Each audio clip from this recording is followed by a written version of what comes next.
රට වෙනස් කරන කතාව. සෑම ඉරිතාවකම පෙරවරු 10ට. සාමාන්‍යයෙන් ජීවිතයේ ඉලක්ක තියාගන්න එක රැකියාවකට යන එක ගැන අපි හිතන්නේ ඒ ලෙවල් කරාට පස්සේ.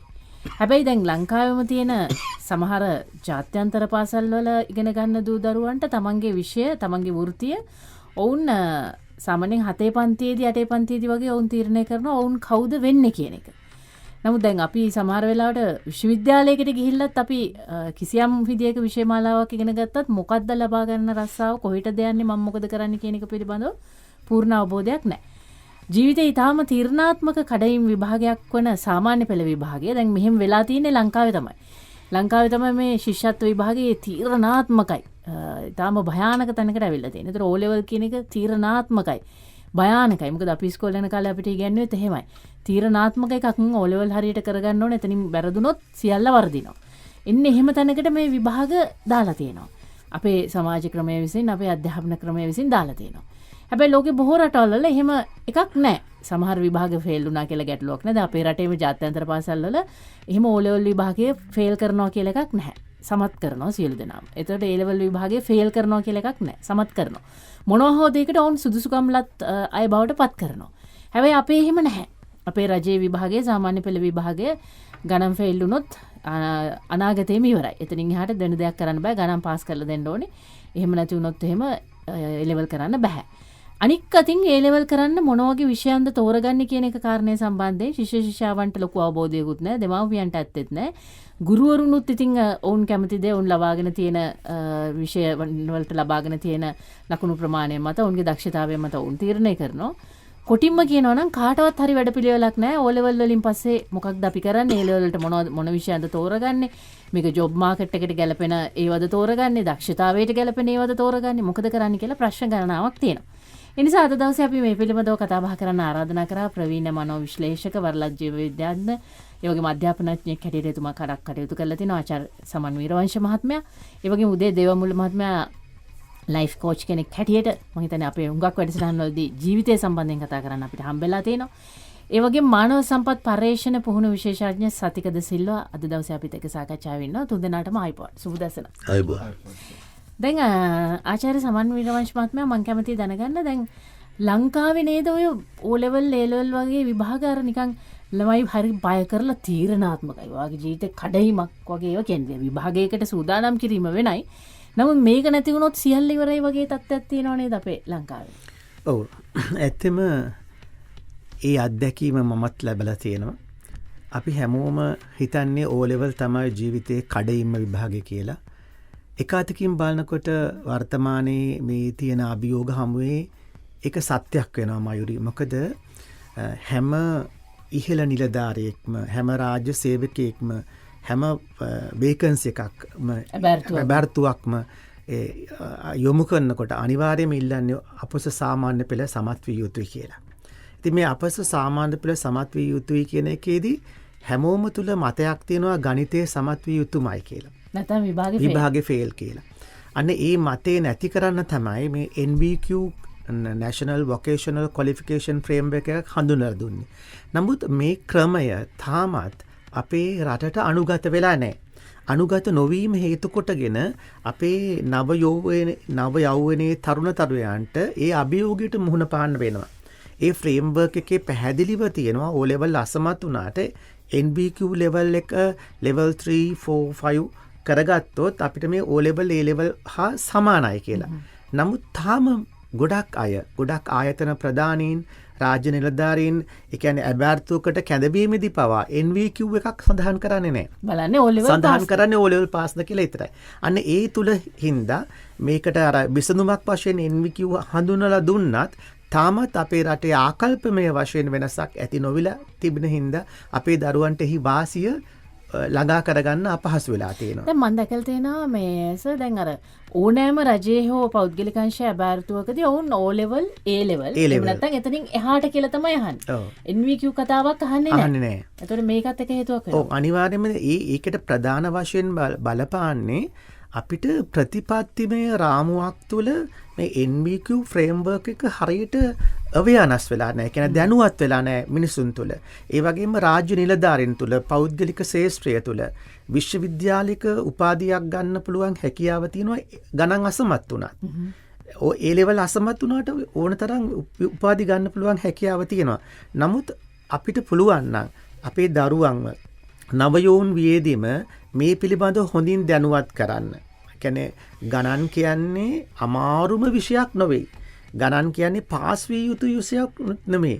නමුත් ගණන් බැරි වුණත් ඔයාට උපාධියක් කරගන්න හැකියාවක් තියෙනවා. ගණන් බැරි වුණත් ඔයාට රැකියාවකට යන්න හැකියාවක් තියෙනවා. දැන් අපි වෘත්තියක් කියලා කියන්නේ ප්‍රොෆෙෂන් එකක් කියන්නේ තමා කැමති, තමා පුහුණු, තමාගේ දක්ෂතා මත ඉදිරියට යන්න පුළුවන්, වගකීම් දරන්න පුළුවන්, ඒ වගේම තමාට හොඳ වැටුපක් ගන්න පුළුවන් රැකියාවකට අපි වෘත්තියක් කියනවා. මේ වෘත්තීය මාර්ග උපදේශනයට අපි කියන කරියර් ගයිඩන්ස් කියලා.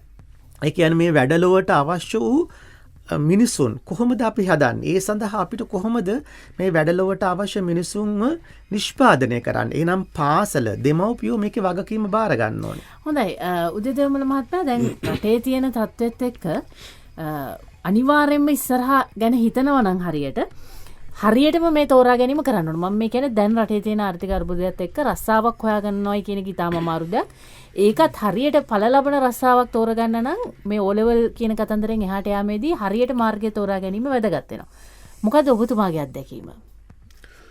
මිස්මාර් මේක හොඳ මාතෘකාවක්. මම හැමතිස්සෙම කියන ලංකාවේ මූලිකම සංගායනාව වෙන්න ඕනේ අධ්‍යාපනය සම්බන්ධයෙන්.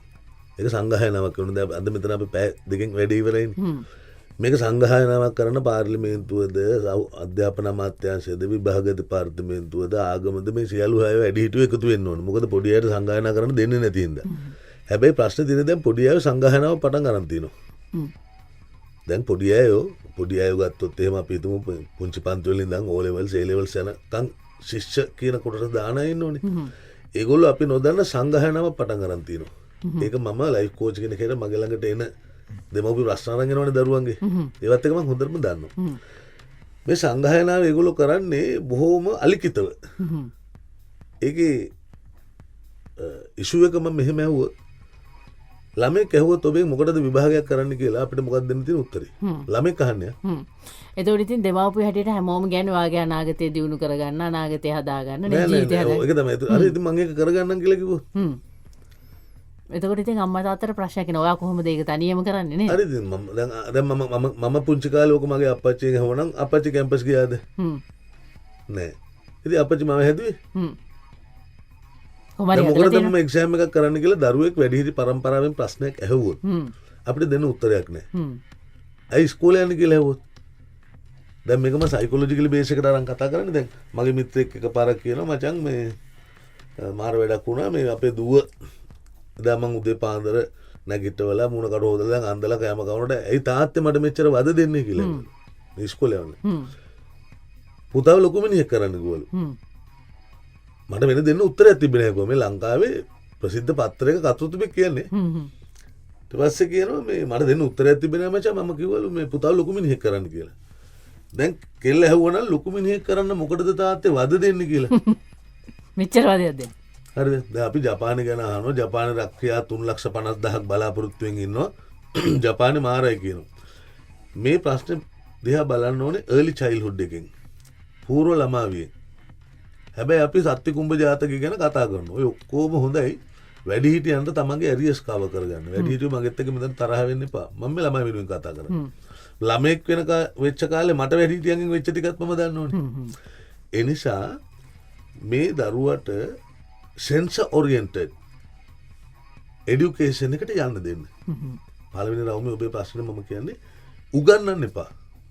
ඉගෙන ගන්න දෙන්න. වැඩිහිටි අපි කරන්න ඕනේ දරුවට ඉගෙන ගන්න පුළුවන් වටපිටාවක් හදන එක මිසක් අපේ මෝල්ඩ්ස් ගෙනහිල්ලා දරුවගේ ඔළුව ආශ්‍රය රිංගවන එක නෙමෙයි. ෆ්‍රේම්ස් හදන එක නෙමෙයි. අපි හැමතිස්සෙම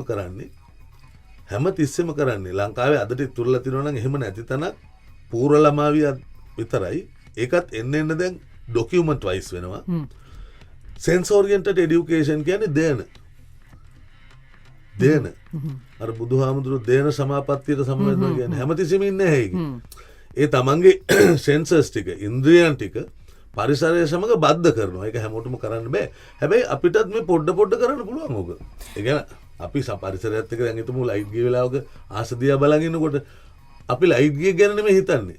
අහස ගැන හිතන්නේ. එතකොට අපේ මේ සෙන්සර්ස් ටික ඇස කන ආස දිව ඔය කියන සමෝයයෙන් මොන හරි ඒවා ටික මේ පරිසරයත් එක්ක අනුගත වෙනවා. එතකොට මෙන්න මේ දේන කියන සෙන්සර්ස් වහලා ඒක ඉස්සරහට ආයන්නත් දැම්මා. අධ්‍යයන කියලා. ඒකට ගෙනාවේ ඩොකියුමන්ට්ස් කඩදාසි. මම කියන්නේ මේක කඩදාසි අධ්‍යාපනයක්. ඇටමස් ලේනහර තියෙන හිත තියෙන පුංචි දරුවගේ නම් අපි හැමෝටම කඩදාසියක් මූලික කරාම ජීවිතේට වෙන වැඩේ තමයි මේ වෙන්නේ. ඒ නිසා මම මුලින්ම අහන්නේ විභාග කරන්න එපයි කියන එක නේ මම කියන්නේ.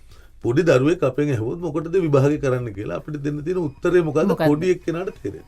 හොඳයි සතික මං හිතන්නේ කැමති ඔබෙන් දැනගන්න මේ මෙතන දෙමව්පියන්ට ලොකු කාර්යභාරයක් තියෙනවා.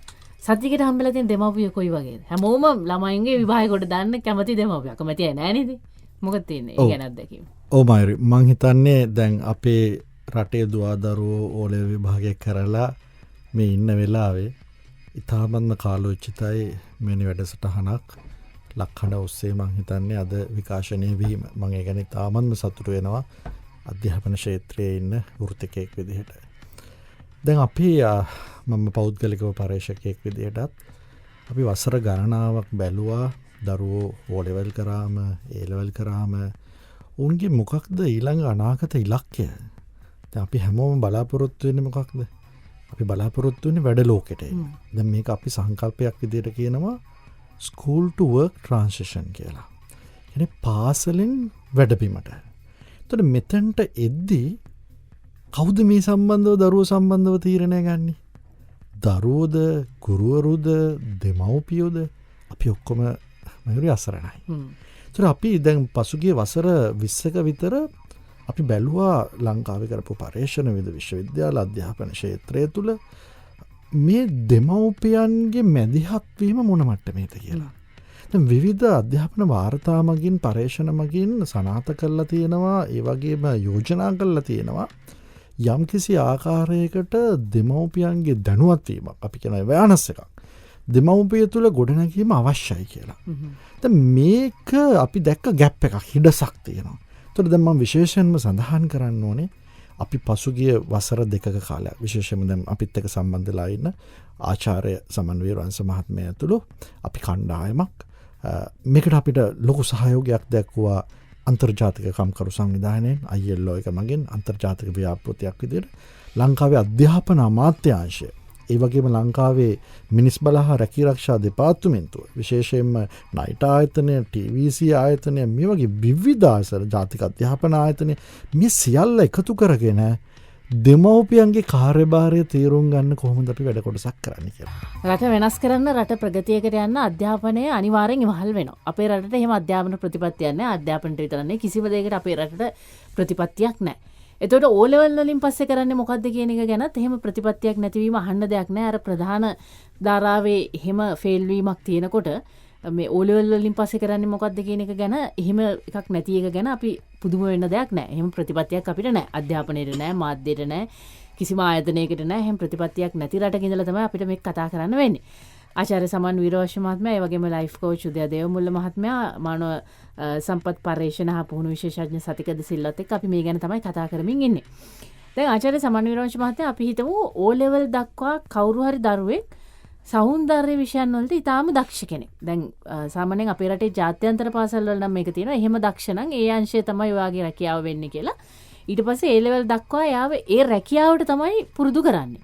දැන් අපේ රටේ අපි කියමු රජයේ පාසල් වල එහෙම එකක් නැහැ. දැන් මම දක්ෂ වුණොත් සෞන්දර්ය විෂයට මං අනාගතේ ඒ පැත්ත තෝරගෙන ඒ පැත්තෙන් යනවා කියලා එකක් මට නැහැ. ඒක එහෙම වුණාට මම එහෙම මට තෝරගෙන ඒ පැත්තෙන් උසස් පෙළ කරලා ඒ පැත්තෙන් රැකියාව තෝරගන්නවා කියලා එකක් නැහැ. දැන් මේකට අපි මොකද්ද කරන්නේ? ඒක අපි නැහැ කියලා දන්නවනේ. මේකට මොකද්ද අපිට කරන්න පුළුවන්? ඔව් දැන් හැම කෙනෙක්ම යම් කිසි දක්ෂතාවයක් ඇතිව තමයි මයුරු මේ ලෝකෙට ඉපදෙන්නේ.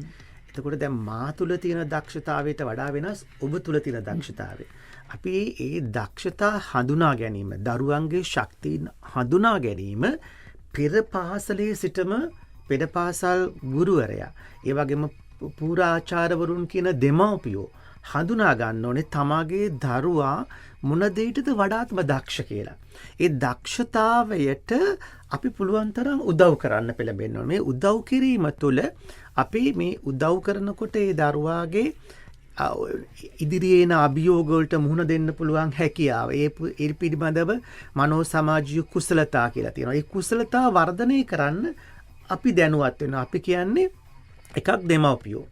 එකක් පූරාචාර්යවරුන් වශයෙන් දෙමව්පියෝ, ඒ වගේම පෙර පාසල් ගුරුවරයා, ඒ වගේම පාසලේ ගුරුවරු.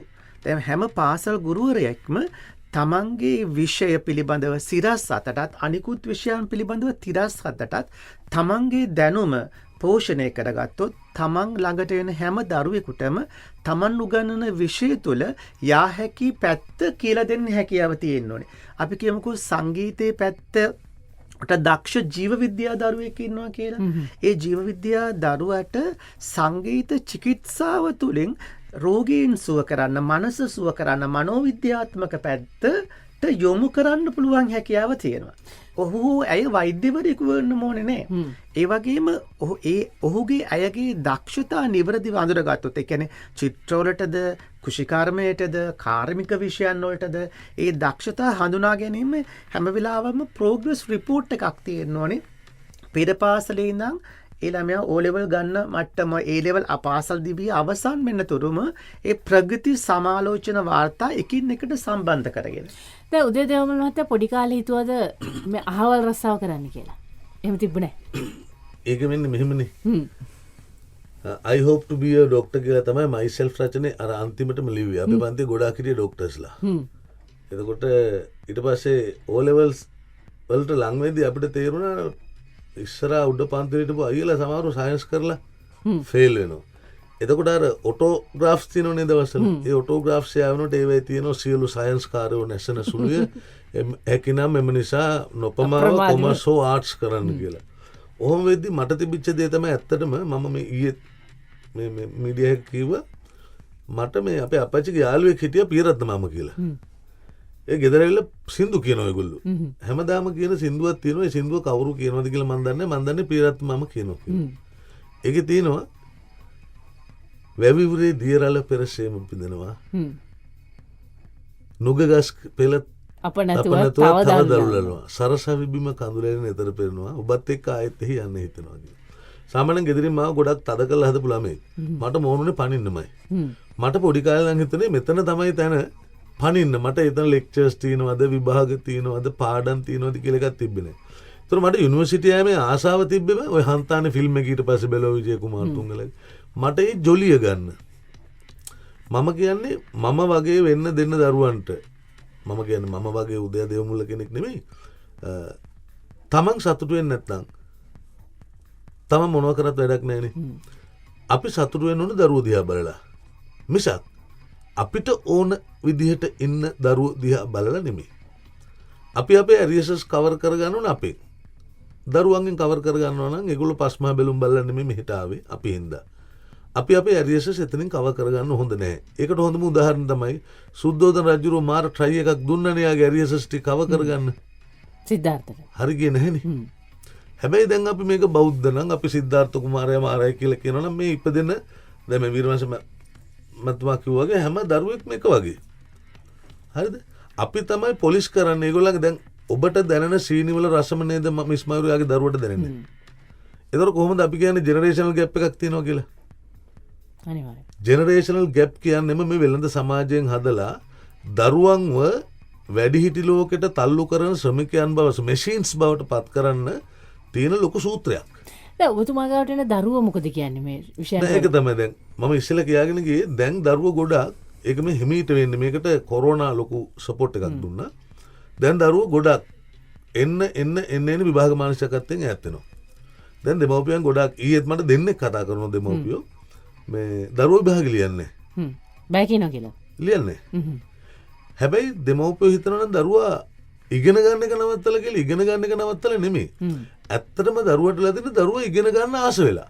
හැබැයි ඉගෙන ගන්න ආස වෙන්නේ වාසනාවට ඉන්ටර්නෙට් එකෙන්. එතකොට යා ආසයක නෙමෙයි ඉස්කෝලේ තියෙන්නේ. ටීචර් මෙහෙමයි කියලා කිව්වොත් දැන් මම ඔබට කියන්නම් අපිට තියෙනවා දැන් අවුරුදු 40ක විතර ඉඳන් ඊටත් වැඩි කාලෙක ඉඳන් මේක මම හැමතැනකම පොතකත් ලිව්වා. පොතේ ලිව්වේ 2017 මේ විරාජ මහත්මයා තාම ඒක නැහැ ඔබතුමා මේක අධ්‍යාපන අමාත්‍යාංශයට කියන අපිට එක්ස්පෙරිමන්ට් එකක් සයන්ස් වල කරන්නේ කටින් කිව්වට පොතෙන් කියුවට වඩා ඉන්ද්‍රිය ගෝචර වෙන්නනේ. අපිට තියෙනවා හයිඩ්‍රජන් පරීක්ෂණය කියලා පරීක්ෂණයක් සාමාන්‍ය පෙළට. ඒකේ පුලිඟු කුරුවක් දානකොට අර ටෙස්ට් ටියුබ් එකට පරීක්ෂණ නලයට පොප් හඬක් එක්ක දැල් වෙනවා කියලා.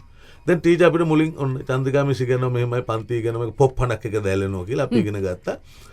පුතාලා හෙට ලැබ් එකට එන්න මේක එක්ස්පෙරිමන්ට් එක කරලා පෙන්නනවා කිව්වා. එක්ස්පෙරිමන්ට් එක කරන පුලින් කූර දානවා ටෙස්ට් ටියුබ් එකට දැල්ුණා අන්න පොප් හඬක් එක දැල්ුණා කිව්වා. අපි ආයි කරමුකෝ ආයි කරා අන්න පොප් හඬක් එක දැල්ුණා. කොහොමද අපි ඔලුවට දාලා පොප් හඬක් එනවා කියලා. කලින් කියලා ඉවරයිනේ. වැඩි ඉවරලා දැන් ලැබ් එකේ ඉඳන් පන්තියට යනකොට පොලිමේ යනකොට මම ඉස්සරහා මගේ යාළුවට කකුල එනලා උඹට පොප් හඬක් ආවද? ඇයි නැද්ද? මම කිව්වා නෑ. මං එතකොට 8 විතර. 8 9 විතර. යාළුවා අනිත් එහෙම එන්න මූට පොප් හඬක් ආවේ නැහැලු. ඒක කොහොම කෑගාලා ඉනවනවා. මම දැනුත් චැලෙන්ජ් කරනවා. පොප් හඬක් එන්නේ නැහැ. ඒකම ඔබට කියන්න මේ සාකච්ඡාවට හරි වටිනවා. ඇත්තටම ආවේ මොන හඬද? කියලා හඬ. පොප් නෙවෙයි. පොප් නෙමෙයිනේ දැන් මේ. මම පොප් කියන්න බෑනේ. ඔතන ප්‍රශ්නේ වෙන්නේ මෙහෙමයි. මෙන්න මේ ඉන්ද්‍රිය ගෝචර නැතිකම මේ පිටරට දේවල් මෙහෙට ගෙනල්ලා ඕන දේවල් තියනවා ගේන්න. ඕන නැති දේවල් ගේනවනේ. ගෙනල්ලා ඒවා මේකේ අර විනාශකාරී ශාක වගේ වපුරනවා. වපුරලා ඒවගෙන මල් වලින් බුදුන්ට පූජා කරනවා පෑන් ගහලා. මේ පරිසරය විනාශ කරන ඒවා. එහෙම එකක් තමයි මේක. හැබැයි මේක මේ සුද්දාගේ වැරද්දක් නෙමෙයි. ඒක වෙන්නේ මිස් මයුරි දැන් අපේ ෆස්ට් ටීම් එකට එක්ක සුද්දෝ හරි මෙහෙට එනවා උගන්නන්න නැත්නම් මේ ෆස්ට් සයන්ස් ටීම් එක යනවා හෙට සිලබස් හදා ගන්න. ගියන් පස්සේ ඔන්න හයිඩ්‍රජන් එක්ස්පෙරිමන්ට් කියන ටොපික් එක එනවා. දැන් සුද්දා කියන්නේ සිංහලෙන් නෙමෙයිනේ.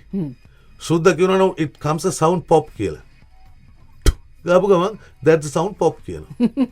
එහෙම තමයි ලියවෙන්නේ. එතකොට අපේ ඇවිල්ලා මෙහෙ ලියනවා පොප් શબ્දයක් එනවා කියලා. කන් දෙක වහගෙනනේ. මේ හරි කේද වාචකයක්. මම කියන පොඩි අයට ඉගෙන ගන්න දෙන්න උගන්වන්න යන්න එපා. දැන් මලලසේකර ඩික්ෂනරිය බලන්නකෝ. POP ඊට ඉස්සෙල්ලා එනකෝ පොප් මියුසික් තියෙනවනේ. පොප් මියුසික් වල බේස් වෙන්නේ බෙර සද්ද. ඒක බේස් ඒක මූලික වෙච්ච සංගීතය තමයි පොප් සංගීතය. එතකොට පොප් කියන වචනේ කියන්නේ තියුණු ශබ්දයක් කියන තේරුම.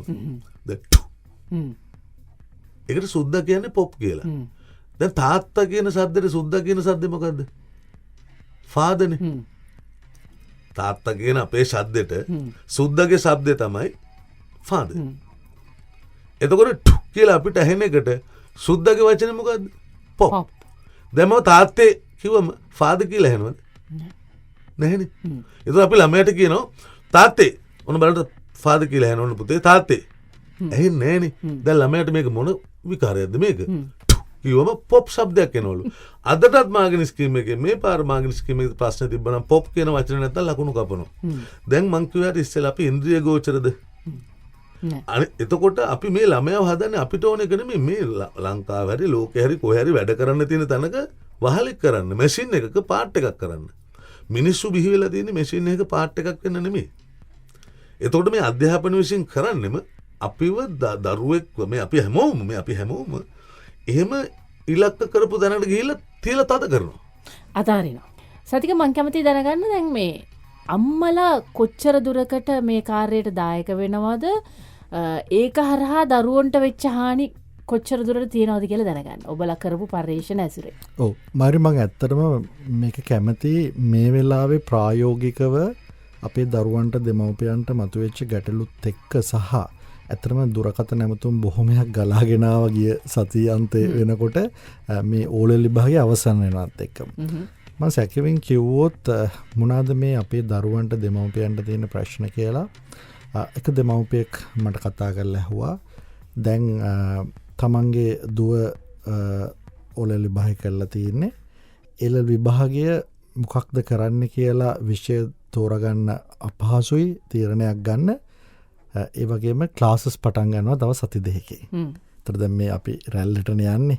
ඕලෙල් ඉවරනකොටම අපේ ළමයා ටියුෂන් යන්න ඊළඟ සතියේ ලෑස්ති වෙලා ඉන්නේ. ඒතර ඔබට තේරෙනවා මේ පුද්ගල ජීවිතයක් කියන්නේ කොච්චර විශ්ලේෂණාත්මකව තීරණයක් ගන්න ඕන දෙයක්ද.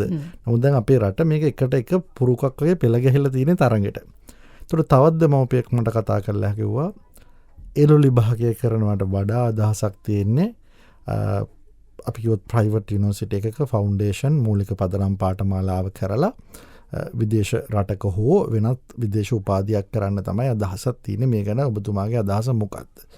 තවත් පුතෙක් මට කතා කරා පුංචි. මට කතා කරලා කියන මම ඕලෙවල් විභාගයෙන් පස්සේ ඒලෙවල් කරන්නේ නැහැ. මට අන්ත දෙකක් තියෙනවා. ඒක තමයි මම තාමත් කල්පනා කරන එකක් තමයි මම හොටෙල් පාසලකට ගිහිල්ලා චෙෆ් කෙනෙක් වෙනවද? එහෙම නැත්නම් කාර්මික විද්‍යාලයකට ගිහිල්ලා මම ඔටෝමොබයිල් කරනවද? මේගොල්ලෝ හැමෝටම ගැටලු ඉන්නේ. හැමෝම අපි කියන්නේ අපේ මේ උදේදේවල මහත්මයාත් කිව්වා ඔක්කොම හිර වෙලා ඉන්නේ. ඒ කියන්නේ තීරණයක් ගන්න බෑ. අපි ඔක්කොම අපි කියන්නේ අපි අසරණයි කියලා. දැන් මෙහෙම තත්ත්වයක් තමයි තියෙන්නේ. අසරණ වෙලා ඉන්නේ. දෙමව්පියෝ අසරණ වෙලා ඉන්නේ. දරුවෝ අසරණ වෙලා ඉන්නේ. දැන් මෙතනදී අපි බලන්නේ විශේෂයෙන්ම ඇයි අපි ජීවිතේ ඕලෙවල් කියන්නේ කඩයිමක් කියලා හිතනවා, ඒලෙවල් කියන්නේ කඩයිමක් කියලා හිතනවා, විශ්වවිද්‍යාල අධ්‍යාපනය තුළ උපාධියක් ගන්න කඩයිමක් කියලා හිතනවා. මේ හැම කඩයිමක්ම අපි පසු කරන්නේ ඇයි? ජීවිතේ සතුටෙන් ජීවත් වෙන්න. ජීවිතේ සතුටෙන් ජීවත් වෙන්න නම් මගේ දුවේ පුතේ ආදරණීය දෙමව්පියනේ අපි ඒ ජීවිතේ ගොඩනගා ගන්න ඕනේ සුදුසු වෘත්තියක් කරන්න ඕනේ. ඒතර අපි අනාගතයේ කරන්න මේ හැමදේම කරන්නේ සුදුසු වෘත්තීය මාර්ගයක් හොයාගන්න නම් මේ වෘත්තීය මාර්ගයේ මේ වෘත්තීය මොන වගේ දෙයක්ද තියෙන්න ඕනේ අපි. පළවෙනි දේ තමයි මම කිව්වා වගේ රැකියාවක තමන්ට සුදුසු තමන් ගොඩනගා ගන්නා කුසලතා සුදුසුකම් කියන ඒවට සරිලන වැටුපක් අපි ලබන වෘත්තියකට යොමු වෙන්න ඕනේ. දෙක තමයි ඒ තමන් ඉදිරියේදී කරන්න යන රැකියාව මනා අපි කියනවා මේ ඔකියුපේෂනල් සේෆ්ටි කියලා මනා සෞඛ්‍ය ආරක්ෂිත ඔකියුපේෂනල් හෙල්ත් ඇන්ඩ් සේෆ්ටි කියලා මනා සෞඛ්‍ය ආරක්ෂිත රැකියාවක් වෙන්න ඕනේ. තුන්වෙනි දේ තමයි අපි මේ කරන රැකියාව යම් කිසි ආකාරයකට යම් කාර්යක්ෂමතාවයක් තියෙන්න ඕනේ. මෙන්න මේ කරුණු තුන සාක්ෂාත් කරන රැකියාවකට ජීවිතේ යොමු වෙන්න පුළුවන් නම් තමයි අපි ජීවිතේ වාසනාවන්ත ඒ වගේම අපේ දෙමව්පියොත් සතුටු වෙන දරුවොත් සතුටු වෙන මේ අපි ගවේෂණය කරන මේ වෘත්තීය මාර්ගය යම් තැනකදී අපි අත්පත් කරගන්න. එතකොට මේකෙදි විශේෂයෙන්ම අපි දෙමව්පියන්ගේ කාර්යභාරයට යොමු වුණොත් ඇත්තටම මේක සුවිශේෂී සන්ධිස්ථානයක් ලංකාවේ. දැන් අපි දන්නවා අපේ දරුවෝ මේ කාලේ හරි ස්මාර්ට්. දරුවන්ට දැන් ගොඩක් දේවල් දැනුවත් දෙමව්පියන්ට වඩා. නමුත් මේ අවස්ථාවේ මම කැමති යෝජනා කරන්න මේක තමයි හොඳම අවස්ථාව. දෙමව්පියෝ සහ දරුවන් එකට එක්ව කටයුතු කරන්න. ඒතකොට දෙමව්පියෝ සහ දරුවෝ එකට එක්ව කටයුතු කරන්න නම් දෙමව්පියෝ මූලිකව මොකද්ද කරන්න ඕනේ? මේ සම්බන්ධ දැනීමක් සහ අවබෝධයක් ලබා ගත යුතුයි. ඒතකොට එතනින් තමයි අපි ඉදිරියට යන්නේ. දැන් උදේදමල මහත්තයා අර කවුද වෙන්නේ කියන එක අපේ රටේ වගේ රටවල් වල හරි ප්‍රශ්නයක් නේ. දැන් ඔබතුමා කිව්වනේ කවුද වෙන්නේ කිව්වොත් තාම දොස්තර ලෝයර් ඒ වගේ ඒවා ටිකක් නේ අපි තාම කියන්නේ. අපි දැන් ජනමාධ්‍යවේදියෝ වෙනවා කියන එක අපි ඒ කාලේ වුණත් කියන්න බය වුණා. ඒ කියන්නේ හිතේ තිබ්බට කියන්න බය වුණා. ඒක නිකන් ගණන් ගන්න නැති එකක් වෙයි වගේ කියලා හිතලා අපිත් වෙන මොකක් හරි කිව්වා. ඒ කිව්වට මේක කරා ඒක වෙනම දෙයක්. එතකොට දැන් උනත් එහෙම කියන්නේ නැහැ නේ. මම ජනමාධ්‍යවේදියෙක් වෙනවා, මම ඡායාරූප ශිල්පියෙක් වෙනවා, මම චෙෆ් කෙනෙක් වෙනවා කියලා කියන එක අඩුයි මං හිතන්නේ. මේ රස්සාවලට තියෙන වටිනාකම් අපේ රටේ විතරද ප්‍රශ්නේ? ඕක මෙහෙමයි මිස් මයුරි. මම ගත්තොත් එහෙම දැන් මම මේ කතාව ඇතුළේ මට කල්පනා වුණේ කතා කරන්න හොඳයි කියලා. මුලින්ම පටන් ගත්තේ අධ්‍යාපනයේද වෙළඳාමද? වෙළඳාමනේ. වෙළඳාම. ඒතර අධ්‍යාපනයේ එන්නෙම වෙළඳාමට ඕන මිනිස්සු ටික හදන්න. වෙළඳ බිස්නස්මන්ට ඕන කම්පියුටර් වැඩේ කරන එක්කෙනෙක්. එතකොට වතුර ටික වැඩේ කරන එක්කෙනෙක්, ඉලෙක්ට්‍රික් වැඩේ කරන එක්කෙනෙක්, අතු ගාන එක්කෙනෙක් වෙන වෙන අය ඕන. මොකද එයාට දැන් වැඩ ගොඩක් තියෙනවා ප්ලෑන් කරගත්තු. එයාට ඔක්කොම කරන්න බෑ. දැන් එකට වෙන අයව ගන්න ඕන. ඔන්න වෙන අයව ගන්න ඕන එකේදී තමයි අධ්‍යාපනය කියන එක එන්නේ. මේ දැන් මේ තියෙන අධ්‍යාපනයේ මුල. දැන් ඒකට මම උදාහරණයක් ගත්තොත් deviation of labor and specialization කියලා අපිට උගන්වන්නේ. සම විභජනය සහ විශේෂීකරණ පාගුණ්‍ය. පට්ටපල් බොරුවක්. හරිද? ඒක ඕන වෙන්නේ වෙලෙන්දට. හැබැයි තමන්ගේ දරුවෝ ඒකට පාවිච්චි කරන්නේ වෙන දරුවෙක් පාවිච්චි කරලා ස්පෙෂලයිසේෂන්. ඔබ මේක උපරිමයෙන් කරලා ස්පෙෂලයිස් යා. මොකද එතකොට මට තියෙන වාසිය වැඩි. මගේ වෙලාව ඉතුරු උඹට දෙන්න ඕන ගාන අඩුයි. ඊට පස්සේ deviation of labor.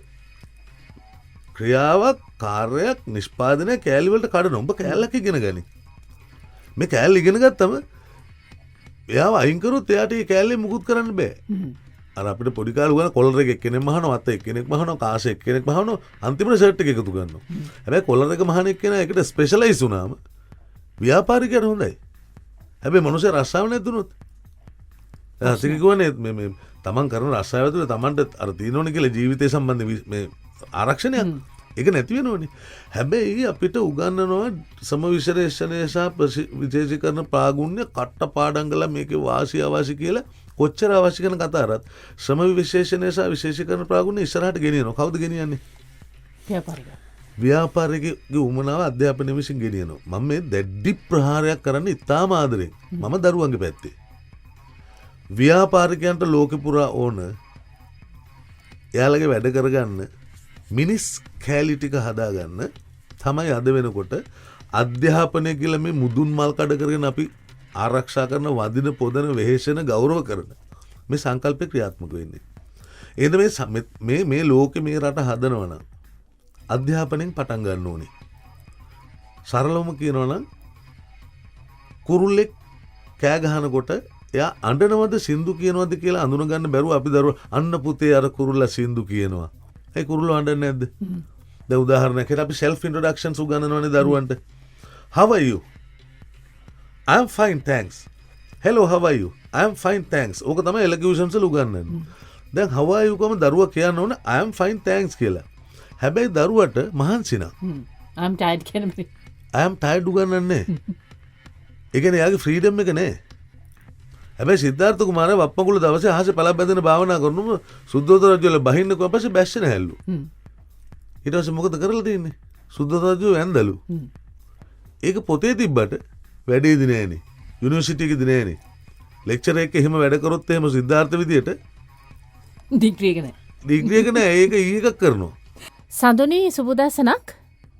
සුබදසනක් මිස්. ඔව් සඳුනි කියන්න. මිස් මම දැන් ඕලෙවල් කරලා ඉන්නේ. මිස් මේ මම ආසයි ඒලෙවල් වලට මැත්ස් කරන්න. ඒ වුණාට මේ ගෙදරින් මාව ෆෝස් කරන්නේ ගොඩක් කොමර්ස් කරන්න කියලා. මට දැන් හිතා ගන්න බෑ මම මොකද්ද තෝරගන්න ඕනේ කියලා. අම්මා තාත්තා කැමති එකද? අම්මා තාත්තා කියනවා කරන්න කියලා මේ මැත්ස් නේද? අම්මා තාත්තා කියන්නේ කොමර්ස් කරන්න කියලා. කොමර්ස් කරන්න කියලා. ආස මැත්ස් කරන්න. සඳුනි ආස මැත්ස් කරන්න. මොකද කියන්නේ සමන් මහත්මයා? දැන් සඳුනිගේ පැත්තෙන් සඳුනි දන්නවා නම් හොඳටම සඳුනිට කොන්ෆිඩන්ස් තියෙනවා නම් මට මැත්ස් වලින් අනිවාර්යයෙන්ම සබ්ජෙක්ට්ස් 3 පාස් වෙන්න පුළුවන් කියලා සඳුනි අම්මට තාත්තට පහදලා දෙන්න මට මේක කරන්න හැකියාව තියෙනවා. ඒ ආත්ම විශ්වාසය ආතුල ස්වයන් නායකත්වයේ තියෙන්න ඕනේ. අම්මටයි තාත්තටයි පහදලා දෙන්න මට මේක කරන්න පුළුවන් කියන හැකියාව. ඒ වගේම ඔබගේ අම්මා තාත්තා ඒ වගේම ගුරුවරු කීප දෙනෙක් ඒ වගේම මැත්ස් ගණිත ශාස්ත්‍රයේ ඉහළට ගිය ඒ වගේම වාණිජ්‍ය ශාස්ත්‍රයේ ඉහළට ගිය දෙන්නේ තුන්දෙනෙක් එක්ක කතා කරන්න. මේ සුමාන දෙක තුන සඳුනි පරිශ්‍රණයක නිරත වෙන්න මේ ෆීල්ඩ්ස් දෙක ගැන හොඳට හොයලා බලන්න මොන ෆීල්ඩ් එකේ ගියොත්ද හොඳ කියන එක. මම නම් හිතන්නේ සඳුනි ඔබ ගත්ත තීරණේ ගොඩක්ම හොඳයි. මොකද ගණිත ශාස්ත්‍රයේ ගිහිල්ලා ඔබට S3ක් ගත්තත් ඊළඟට ඔබට කොමර්ස් ශාස්ත්‍රය තුල ඔය ICMA වගේ chartered field එකේ වුණත් ගණිත කරපු ඒගොල්ල තමයි chartered accountants ලා ගොඩක් ලංකාවේ ඉන්නේ.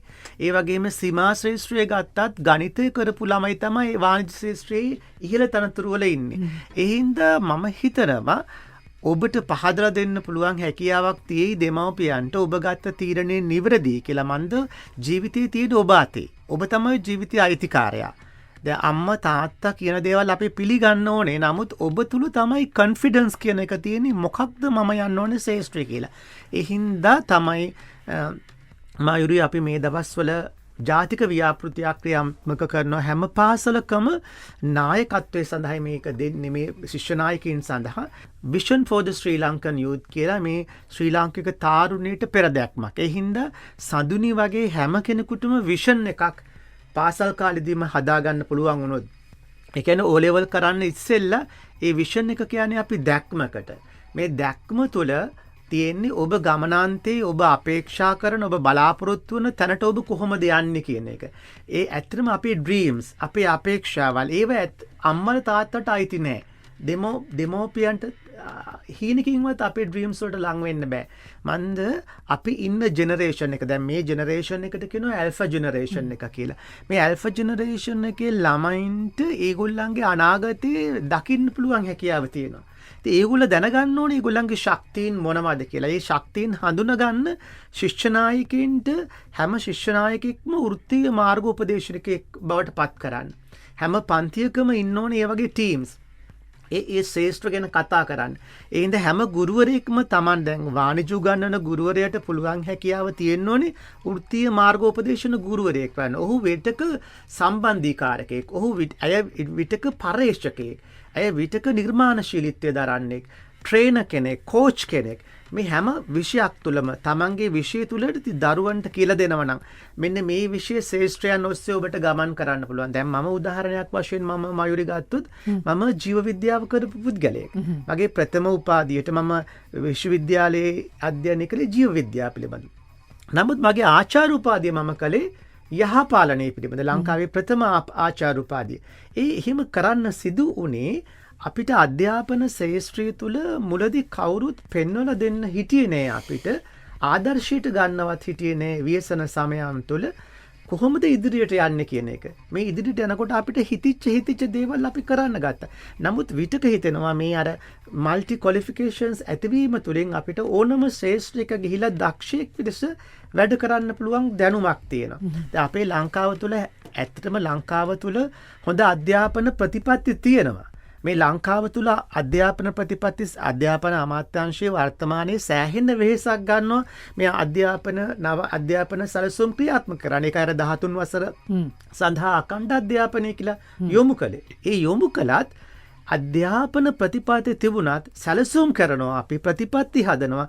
නමුත් මේ සැලසුම් ක්‍රියාත්මක කිරීමේ ලොකු අර්බුදයක ඉන්නේ. ඒ අර්බුදයට ප්‍රධානම හේතුව තමයි අපේ රටේ ඉන්න ඉහළ නිලධාරීන් තුළ තියෙන වෘත්තීය කුහකත්වය සහ ඔවුන් වගකීම් නොදැරීම.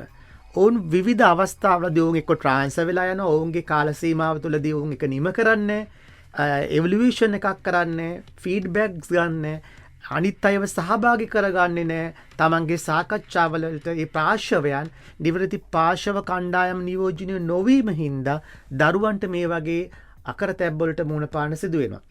එහෙනම් මම හිතනවා ඔබ ජීවිතයේ තීරණ ගත යුත්තේ ඔබයි. දරුවනේ ඔබගේ ජීවිතයේ අයිති නුඹටයි.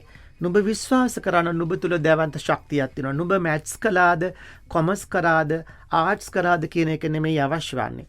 නුඹට මොන ශේෂ්ත්‍රයේ ගිහිල්ලාද ඉහළට යන්න පුළුවන්. නුඹට ජීවත් වෙන්න පුළුවන් මොන මාර්ගයකද හොයාගන්න පුළුවන්. ඒ හින්දා ඔබගේ ප්‍රශ්නට පිළිතුරු තමයි ඔබ ගන්න තීරණය නිවැරදිව ගන්න. ඒ වගේම ඔබ තව කීප දෙනෙක් එක්ක සාකච්ඡා කරන්න, ඔබගේ ගුරුවරු එක්ක සාකච්ඡා කරන්න, මැත්ස් කරපු අයියලා අක්කලාත් එක්ක සාකච්ඡා කරන්න, කොමර්ස් කරපු අයියලා අක්කලා එක්ක සාකච්ඡා කරන්න. අපිට තියෙන අවස්ථා පිළිබඳව ඔබ හොඳ අධ්‍යයනයක් කරන්න. මම හිතනවා හැම පාසලකම ජීවන නිපුණතා කියන වෙනම පොතක් තියෙනවා.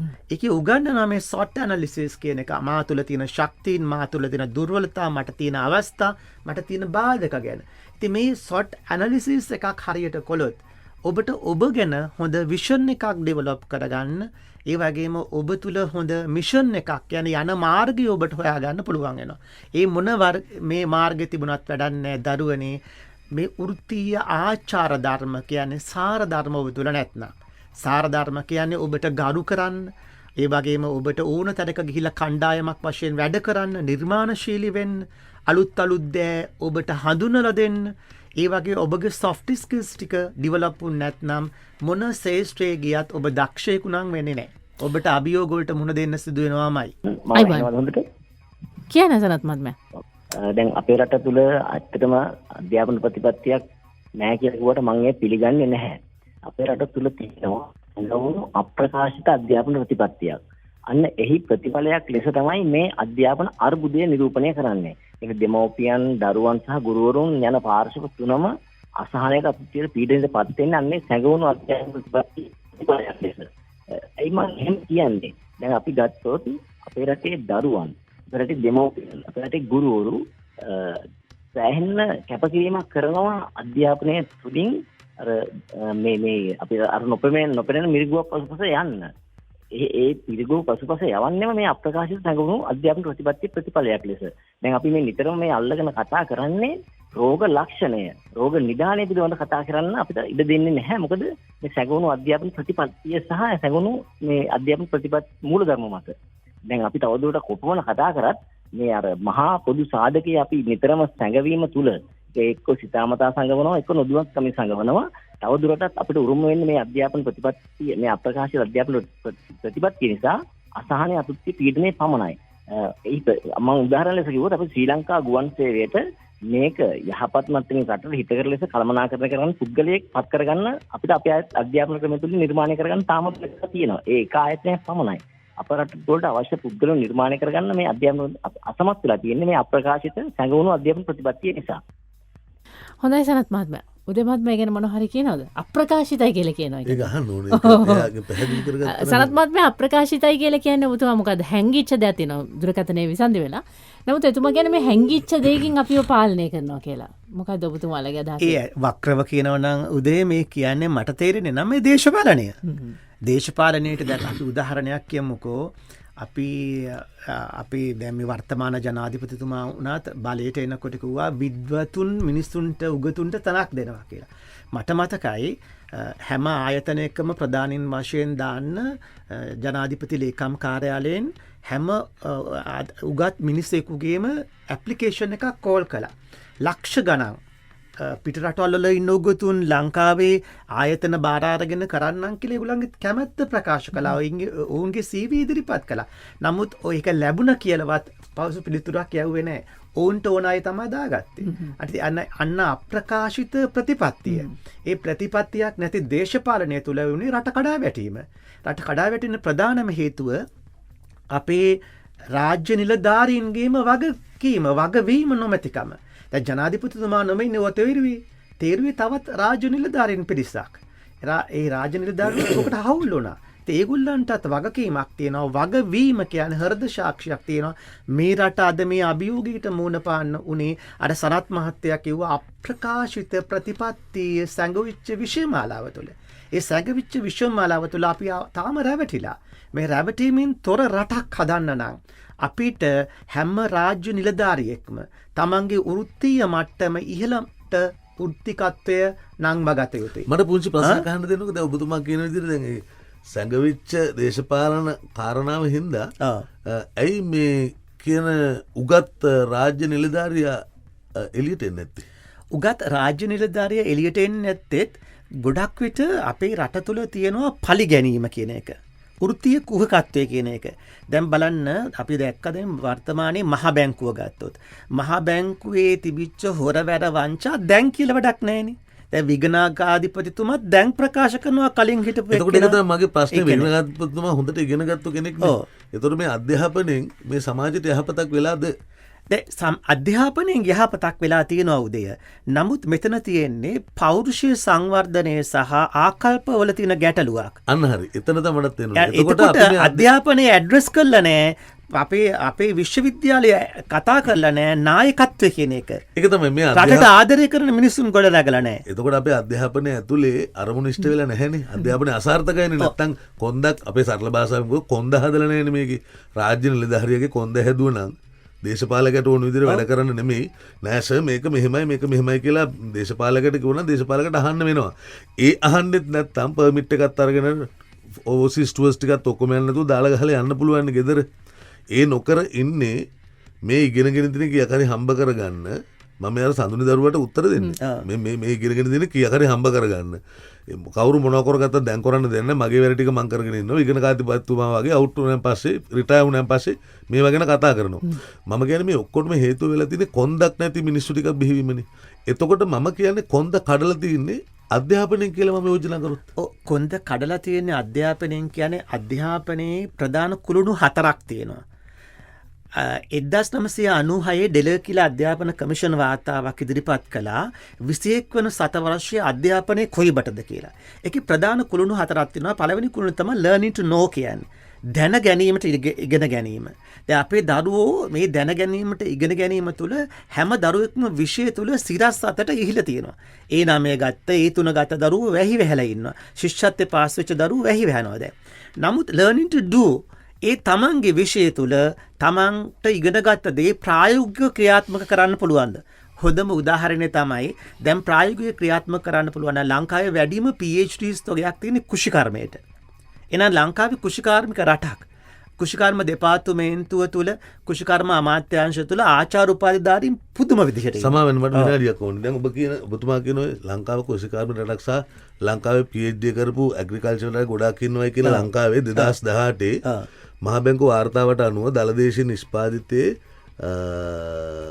කෘෂිකර්මාන්තයේ දායකත්වයේ 6.6.9යි. 6.6.9යි. එතකොට මේ කෘෂිකාර්මික රටක් නෙමෙයි. මට මේ ඔබතුමාත් එක්ක කතා කරන මේක මේ රටට දෙන්න අපි දෙන්න එකතු වෙනවා. අනිවාර්යයෙන්ම. එතකොට මේක කෘෂිකාර්මික රටක් නෙමෙයි. එතකොට මේක අප ඔබතුමා කියන ඔච්චර PhDs කරපු ඇග්‍රිකල්චරල් සම්බන්ධයෙන් කට්ටිය ඉන්නවනම් මේකේ කෘෂිකර්මාන්තයේ 6.6.9ක් වෙනකන් එච්චර බහිනකන් ඒගොල්ලෝ ඉගෙන ගත්තවත් එක කොහෙද හිටියේ? සහ ඒගොල්ලෝ ඉගෙන ගත්ත එක learning to do කියන එකට apply කරාද? ඇත්තටම අපි ඉගෙන ගන්න ඕනේ සරල ගත්තොත් මේ ජීවිතේ හැමදේම ගත්තොත් අපිට සතුටින් ඉන්නනේ. අපිට සතුටින් ඉන්න. ඒක බටහිර විසින් විවිධ කෑලි වලට කඩලා පෙන්නනවා. දැන් ඔබතුමාර කියපු රිසර්ච් එකට අනුව කුළුණු 4ක් තියෙනවා කියලා. දැන් අපි දේශපාලනය ගත්තොත් කියනවා කුළුණු 3ක් තියෙනවා. මාධ්‍යත් එක්ක ගත්තොත් කුළුණු 4ක් තියෙනවා. මේ ඔක්කොම න්‍යායන් එකතු කරලා අපේ නිදා ගන්න තියෙන වෙලාව අඩු කරලා අපිට විනෝද වෙන්න තියෙන වෙලාව අඩු කරලා පාඩම් කරවලා ඇත්තටම හදන මිනිස්සයගෙන් අපේ රටේ කෘෂිකාර්මික රටක් නොවන බව අර PhD ඕනර්ස්ලටවත් කියාගන්න බැරි තැනටපත් වෙලා නම් ඒ PhD කින් ඇති වැඩේ මොකක්ද? ඇත්තටම අපේ ලංකාව තුළ ඔබ කියන විදිහට අර මං ඊළඟ කුළුණු දෙකක් කියන learning to live together එකට ජීවත් වෙන්න කියන එක. දැන් මේ PhD තිබුණාට මේවා කිසි එකක් සම්බන්ධීකරණයක් නැහැ. උදාහරණයක් වශයෙන් මම කියනවා නම් ලංකාවේ දැන් රැකියා උත්පාදනය ගැන කතා කරන්න, වෘත්තීය මාර්ගෝපදේශනය කතා කරන්න, ආයතන බාන වෘත්තීය පුහුණු අධිකාරිය තියෙනවා, ජාතික තරුණ සේවා සභාව තියෙනවා, ජාතික තෘතීය අධ්‍යාපන කමිෂම, ඒ වගේම VTA, ඔය වගේ ගොඩක් කාර්මික අධ්‍යාපන දෙපාර්තමේන්තුව. මේ හැම එකකම ගත්තොත් කෝසස් තියෙනවා. ඒකේ ඉන්න ජනගහනය රැකියා කරන අය ගත්තොත් ඒක ඉගෙන ගන්න ශිෂ්‍යයන්ට වඩා වැඩි සේවය කරන අය. අද අපේ තෙල් ප්‍රශ්න වල තියෙන තෝගෙන අපි කවදාවත් තෙල් අර සනත් මහත්තයා කිව්වා වගේ සැඟවිච්ච ප්‍රතිපත්තිය තියෙනවා. ඒකේ සැඟවිච්ච ප්‍රතිපත්තිය තුළ යම් කිසි බලාධිකාරියක් විසින් මෙහෙවන දේශපාලන අධිකාරිය තුළ අපිට කවදාවත් නැකටින්න දෙන්නේ නැහැ රටක් වශයෙන්. ඒ නැකටින්න රටක් වශයෙන් දෙන්නේ නැත්තේ අපිට නිවැරදි නායකත්වයක් නැහැ. දැන් අපි ආයමත් පරපෝෂිත වෙන්න යනව නේද? ඇයි දැන් අපි නිවැරදි නායකත්වයක් නැහැ, අපිට නැගිටින්න දෙන්නේ නැහැයි කියලා අපි ප්‍රශ්නේ වෙන කොහේ හරි නැවතත් සැඟවුණු කෙනෙක් ළඟට තියලා අපි මාරු වෙන්න හදනවා නේද? නෑ එහෙම මාරු වෙන්න නෙමෙයි මම උත්සාහ කරන්නේ. මම කියන්නේ නෑ ඔබවත් මමවත් නෙමෙයි මේ සමාජයේ. අපි බලමු අපි අමාත්‍යාංශයකට විෂන් එකක් හරියට ක්‍රියාත්මක කරන නායකත්වයක් ලැබුණා නම් ඒ නායකත්වය අඩු වශයෙන් අවුරුදු 2-3ක්වත් තමන්ගේ ඒ ප්‍රතිපත්ති සැලසුම් ක්‍රියාත්මක කරන්න හැකියාව තියෙනවා. දැන් බලන්න පෞද්ගලික වසර 3 අතරත හැම අමාත්‍යාංශයකම ඇමතිගොල්ලෝ කී දෙනෙක් හිටියද කියලා. එතකොට රට කඩා වැටෙන්නේ නැද්ද? අපි බලමු කුෂිකර්මම ඇමතිගොල්ලෝ කී දෙනෙක් හිටියද මේ අවුරුදු 2-3 තුළ? ඉතින් කොහොමද ප්‍රතිපත්තියක් ක්‍රියාත්මක කරන්නේ? එතන මෙහෙම වෙන්න බෑද? දැන් අපි හිතමු ඇමති කොහොම වුණත් මේකේ තියෙනනේ ප්ලෑන් එකක්, ලොන්ග් ටර්ම් ප්ලෑන් එකක්. එන ඇමති කරන්නේ ප්ලෑන් එකනේ. ඒ ප්ලෑන් නෑ ඔබතුමා කියන එකට මම එකගයි. ඒ ප්ලෑන් මම අපේ අධ්‍යාපනයේ මාතෘකාව ලොන්ග් ටර්ම් ප්ලෑන් එකක් තියෙනවා නම් අවුරුදු 20ක දේශපාලන පක්ෂ රාජ්‍ය යාන්ත්‍රණය කෙසේ වෙනස් වුණත් මේ ප්ලෑන් එක යන්න එපේ. එතකොට ප්ලෑන් එකට මැදින් එනවා ඇමති කෙනෙක්. එයාවිලා මාස 3ක් ඉන්නවා. තව එක්කෙනෙක් ඉන්නවා. එයාවිලා මාස 5ක් ඉන්නවා. එයාට ඕන විදිහට මේක වෙනස් කරන්න ඇයි අපිම කියනෝනේ දේශපාලකයත් උගත් නැහැ කියලා. උගත් නිලධාරියෙක් ඉන්නවනම් SLS ඔෆිසර්ස් ලාගේ ඉඳලා ඇයි මේගොල්ලෝ කියන්නේ නැත්තේ ඇමතිතුමාව වෙනස් කරන්න බෑ. දැන් මම දකින්නේ උදය දැන් අපි SLS කියලා ගමු. පරිපාලන සේවය තුළ එදා ජනාධිපතිතුමාට ලේකම් කෙනෙක් හිටියා නම් ඒ ලේකම්තුමා පරිපාලන සේවයේ ඉහළම නිලධාරියා හැම උපදෙසම ගත්ත ජනාධිපති ලේකම්තුමාගේ අගමැති ලේකම්තුමාගේ අද ලේකම්තුමා ජනාධිපති ලේකම්තුමා කියලා පරිපාලනයේ ඉන්න එක්කෙනා දේශපාලන අධිකාරියෙක්. හරි ඔබතුමා කියන එක හරි. එතන බලන්න එතන එහෙම ගත්තොත් හැම අමාත්‍යාංශයකම ලේකම් කෙනෙක් ගත්තොත් කොන්ද පණ ඇතිව කෙලින් කතා කරන්න පුළුවන් නායකයෝ ඉන්න ලේකම්වරු කී දෙනාද අපිට අද ලංකාවේ ඉන්නේ? එහෙමනම් මේ අධ්‍යාපන විසින් කොන්ද පණ ඇති මිනිස්සු හදලා නැහැ. ඒක තමයි අපි දැන් අලුතෙන් අර දැන් ආනන්ද විද්‍යාලයෙන් අපි පටන් ගන්න යන්නේ. මේ රටට ආදරය කරන නායකයෝ බිහි කරන්න ඕනේ. දැන් මම ශ්‍රී ලංකා පදනම් ආයතනයේ ඉන්නකොට අපේ ලංකා කියලා ජාතික වැඩසටහනක් හැදුවා. ඒ වැඩසටහන වල තියෙන මේ අපේ රට පනපවා දිවිපවා ඔද වඩා අපි අපේ රට වෙනුවෙන් සටන් කරමු කියලා. මෙහෙම දෙයක් තියෙනවනේ. සමන් දැන් අපි අපේ සමාජයේ පුංචි කාලේ රත්නදීප ජන්මභූමි මේක අපේ රට මේක අපේ දේ ගමු ඔය ඔක්කොම උගන්වනවනේ පොඩි කාලේ ඉඳන්. විශ්වවිද්‍යාලෙදි නැවත නායකයෝ හදන්න බෑ. ඒගොල්ලෝ හැදිලා ඉවරයි. ඒගොල්ලන්ගේ ආයෙ ඉගෙන ගන්න පළුවීර ගස් වගේ හම්බන්තොට. ඒගොල්ලෝගේ අරමුණකට ගිහිල්ලා ශිෂ්‍යයා කියන්නෙම ආදායම බිඳුවේදී පරිභෝජන වියදමක් තියෙන ආත්මාර්ථකාමී සත්‍යය. මිනිස් සමාජයේ ශිෂ්‍යයා කියන්නේ ආදායම බිඳුවේදී පරිභෝජන වියදමක් තියෙන ආත්මාර්ථකාමීම සත්‍යය. බස් එකේ හොරාට යන්නේ හොරකම කරන්න නෙමෙයි සල්ලි ටික අරගෙන ටී-ෂර්ට් එක එකතු කරගෙන ටී-ෂර්ට් එකක් ගන්න. එතකොට මේ ශිෂ්‍යයාගේ පළවෙනි මනෝභාවයන් හදන්න ඕන මව්කුසේ ඉඳන් කාලේනේ. අපි උඩ ඉඳන් පල්ලෙහාටනේ හදන්න අපි හැමදාම හිතනවා ජනාධිපතිතුමා වෙනස් කරලා මේක වෙනස් කරන්න පුළුවන් කියලා. ඒතර පාසලේදී ගත්තත් පාසල යුනිවර්සිටි එකෙන් තමයි ලීඩර්ෂිප්ස් හදන්න හදන්නේ. හැබැයි අම්මට තාත්තට මේ දරුවගේ ලීඩර්ෂිප් එක හැදෙන විදිහේ නිදහස් මේක ඇත්තටම ඉගෙනගෙනවත් මහා මහන්සියලවත් කරන්න ඕන දෙයක් නෙමෙයි. දරුවට දරුවගේ පාඩුවේ ඉන්න දෙන්න කියලා දැනුගත් තේරෙන වැඩිහිටියෝ විසින් මහා සමාජයට ඉන්ජෙක්ට් කරන්න පුළුවන් නම් මෙන්න මේකට වියදම් කරන්න ඕනේ. දැන් අපි උදාහරණයක් හැටියට ගියොත් මම හැමතිස්සෙම කියන්නේ A for apple කියලා පොඩි එකාට උගන්වලා අපි කියනවා 100ට දේ ගන්න කියලා. දැන් A for apple කියන කතාව ඉගෙනුවේ නැත්තම් පොඩි එක්කෙනාට සයිකොලොජිකලි යන්නේ නැහැ ඒක. ඉතින් මම කොහොමද ඉතින් A for avocado කියලා උගන්වන්නේ කියලා. දැන් ලංකාවේ මගෙත් එක්ක වැඩ කරන ගුරුවරු ඉන්නවා. ඒ අය කරනවා avocado දිග වැඩිලු. මම එතකොට අහනවා බටර්ෆ්ලයි කොටද? මම කියන්නේ දැන් මෙතන අපිට කරගන්න පුළුවන් මාර පොඩි ටිකක් තියෙනවා. ඒ පොඩි ටික zero cost කරන්න පුළුවන්. වියදමක් නැතුව කරන්න පුළුවන්. නමුත් අපි හැමතිස්සෙම කරන්නේ මේක තවත් පටලවා ගන්න එක. අනිත් එක මම හැමතිස්සෙම අකමැතිම දෙයක් තමයි හැමෝම කියනවා මේ සියල්ල පදනම් වෙන්නේ දේශපාලනය තුල. මම කියන්නේ නැහැ. මගේ එක පදනම් වෙන්නේ මන් තුල. මගේ සියල්ල මගේ විවාහය පදනම් වෙන්නේ මන් තුල. මගේ ජීවිතය පදනම් වෙන්නේ මම තුල. මොකද මට දේශපාලනේ ලොකු නැහැ. අපි කියනවා නම් දේශපාලනය තමයි මේ සියල්ලටම මුල කියලා. ඒ වෙන්න දේශපාලනය විසින් මේ කරන්න තියෙන සියලුම මේ පාගදමින් කරනවා.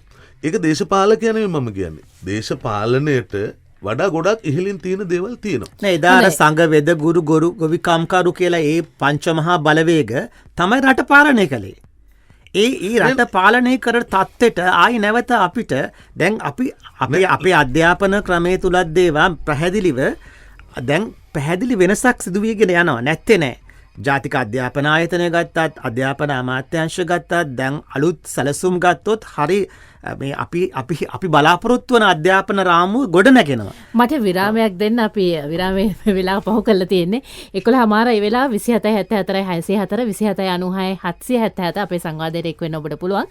ඕලෙවල් වලින් පස්සේ ජීවිතය හදාගන්නේ කොහොමද කියන කාරණේ ගැනයි අපි කතා බහ කරමින් ඉන්නේ.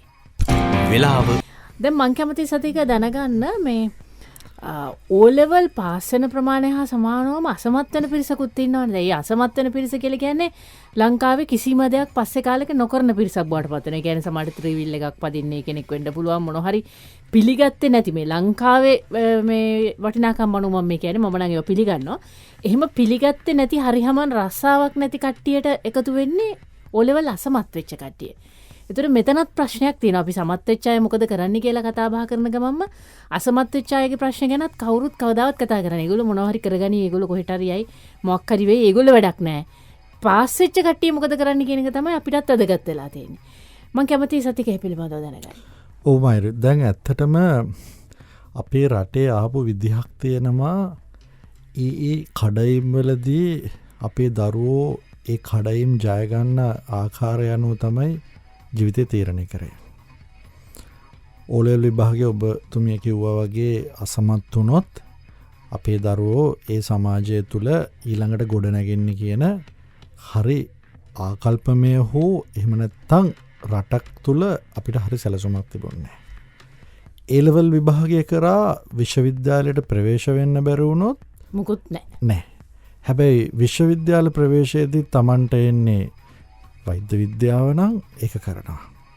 ඊට පස්සේ දන්ත වෛද්‍ය විද්‍යාව නම් ඒක කරනවා. මම කියන්නේ ජීව විද්‍යාව ගත්තොත්. ඊට පස්සේ පශු වෛද්‍ය විද්‍යාව නම් ඒක කරනවා. කෘෂිකර්මය නම් ඒක කරනවා. අපි මැත්ස් ගත්තත් එහෙමයි. ඉංජිනේරින් යනවා, ෆිසිකල් සයන්ස් යනවා ඒ විදිහට. ගණකාධිකරණයට යනවා, එහෙම නැත්නම් බීකොම් යනවා ඒ විදිහට.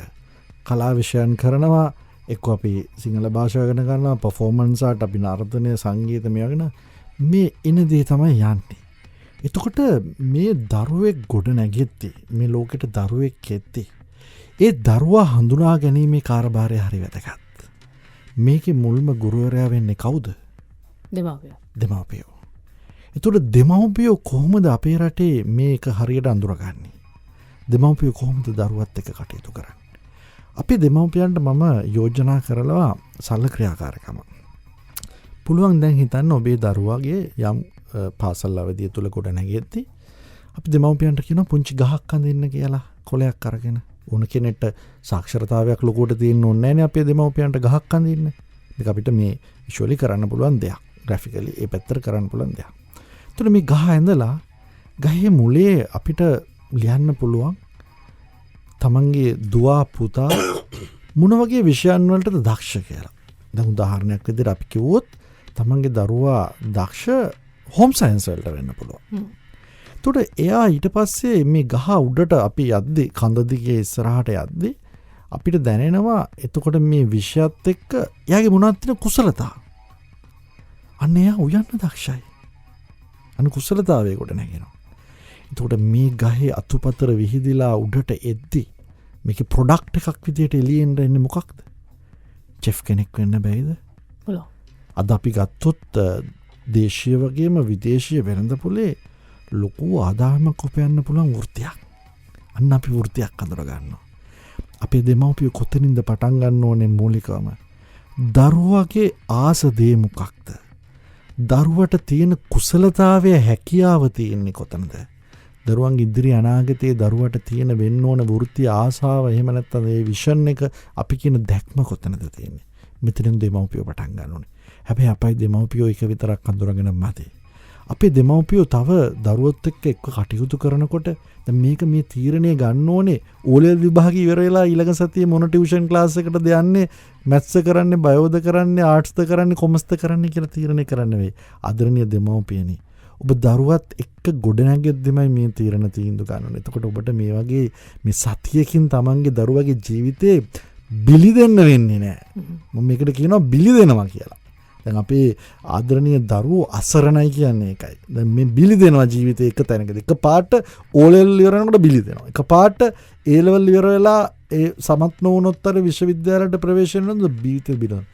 මේ ලංකාවේ දැන් නිදහස් අධ්‍යාපනය අපි ගත්තොත්, එහෙම නැත්නම් අපි කිව්වොත් මේ රටෙන් ඉංග්‍රීසි ජාතීන් ගියාට පස්සේ 1948න් පස්සේ ගත්තොත් මේ අවුරුදු 70 ගානක කාලේ මයුරි අපේ දරුවෝ, අපේ හැකියාව, අපේ ශක්තිය, අපේ අපේ උදේ මහත්මයලා මේ ආචාර්ය සමන් විරන්ස් මහත්තයලා කතා කරපු ගොඩනැගෙන්න තිවිච්ච ඒ රෝල් මොඩල්ස් කොච්චර පොළොවට පස්සෙලා යට වෙලා යන්නේ නැද්ද? එතකොට මේ දැන් අපි පත් වෙලා තියෙන අසරණතාවය, රටක් විදිහට, ආර්ථිකයක් විදිහට, සමාජයක් විදිහට අපි මේ පත් වෙලා තියෙන අසරණතාවය ගොඩනැගෙන්න හේතුව මේක නෙමෙයිද? මේක නෙමෙයිද රූට් කෝස් එක? මේක නෙමෙයිද පසුබිම වෙලා තියෙන අපේ තරමට?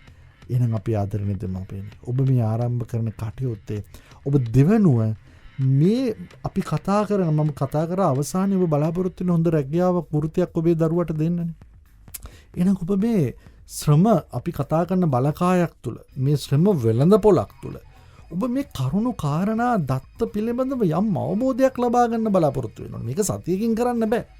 ඔබ බලන්න ඕනේ රටක් විදිහට අපි දළදේශීය අපි ගත්තොත් මේ නිෂ්පාදිතයක් විදිහට හෝ ඒක සමහරකට කුෂි කර්මාන්ත වෙන්න පුළුවන්, සර්විසස් සේවා වෙන්න පුළුවන්, එහෙම නැත්නම් ප්‍රොඩක්ෂන් එකක් යම්කිසි රටේ නිපදවන යම්කිසි අපනයනයක් කරන භාණ්ඩයක් වෙනවා. මොන ක්ෂේත්‍රද තියෙන්නේ අපේ රටේ? එතකොට වැඩි වැලියු එකක් තියෙන්නේ ලෝකේ ගත්තම. දැන් අපි ගත්තම මොන වගේ විශේෂ ක්ෂේත්‍ර වලට? දැන් අපි මේ කතා කරන අපේ උසස් පෙළ සබ්ජෙක්ට්ස් තුනට සීමා වෙලා නැහැ. දරුවන්ට ඕන තරම් තියෙනවා. දැන් අපි ගත්තොත් අපි ලෝකේ ගත්තම විවිධ ක්ෂේත්‍ර ගත්තොත් ඩේටා සයන්ස් පැත්ත තියෙනවා. අද අපි ගොඩක් කතා කරනවා දත් විද්‍යාව පිළිබඳ. අපි බිග් ඩේටා කියලා කතා කරනවා. ඒ පැත්ත තියෙනවා අපිට. ඒතකොට දරුවන්ට විවිධ ක්ෂේත්‍ර තියෙනවා මේ වගේ අපි තොට දන් අපි කතා කරන මේ කොමස් කියන අපි මනේජ්මන්ට් කියන සබ්ජෙක්ට්ස් ගත්තම වෙළඳ පොළ ගත්තම ඊකොමර්ස් කතා කරනවා. දැන් හිතන්න අපි මේ වෙනද බැංකුවක කොච්චර ගිහිලා රස්තියාදු වෙනවද කියලා සල්ලි ටික ට්‍රාන්ස්ෆර් කරගන්න. ස්ලිප් එකක් ලියලා බැංකුවට ගිහිල්ලා පොලිමේ ඉඳලා වරුවක්ම ඉවරයි.